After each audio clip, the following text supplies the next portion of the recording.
हमारा दूसरा सवाल है कि साधक को व्रत करना चाहिए या नहीं। अगर आप चाहते हो कि आपके जीवन की दरिद्रता आपके जीवन से समाप्त हो जाए तो आपको नवरात्रि का व्रत करना चाहिए। ये जो नवरात्रि के व्रत हैं बड़े ही सुंदर हैं। भगवती जगदम्बा की पूजा, हवन और ब्राह्मण भोजन कराना चाहिए।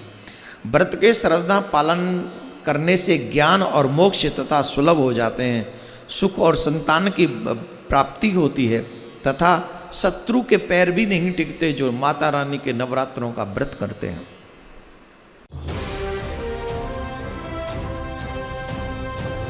जैसे आज एकादशी है, एकादशी में हमें व्रत करना चाहिए। मेरा भी आज व्रत है, पर कौन सा व्रत है?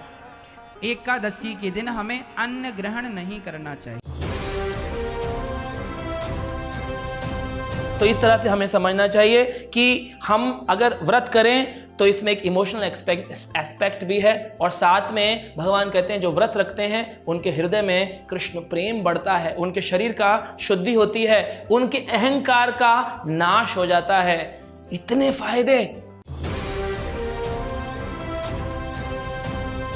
मंगलवार का व्रत प्रातः काल सूर्योदय के पूर्व में उठ जाना है। स्नान आदि निवृत्त करने के बाद में बागे श्री हनुमान जी महाराज का स्मरण करना है, उनका दर्शन करना है। हनुमान चालीसा आदि पाठों का जो भी आप पाठ का नियमावली पद्धति में लिए हो उनका पाठ करना है। और व्रत के पूरे दिन कोशिश करें कि कम से कम लोगों को स्पर्श हो। और व्रत के पूरे दिन नाखून, नखसिक यानी बाल, नाखून, छौर कर्म नहीं करना, न काटना है। छठे अध्याय के 16वें श्लोक में फिर ये भी कहा कि अर्जुन यह योग न तो बहुत खाने वाले का और न बिल्कुल न खाने वाले का।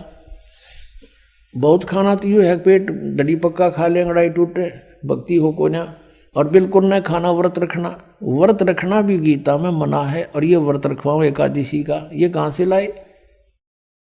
और न बहुत सहन करने वाले, सोने वाले का, और न अधिक जागने वाले का सिद्ध होता। यानी 16वें में तो ये भी कंसेप्ट क्लियर कर दिया है कि व्रत रखना भी व्यर्थ है, और ये एकादशी का व्रत तो बहुत महत्वपूर्ण कर बताते।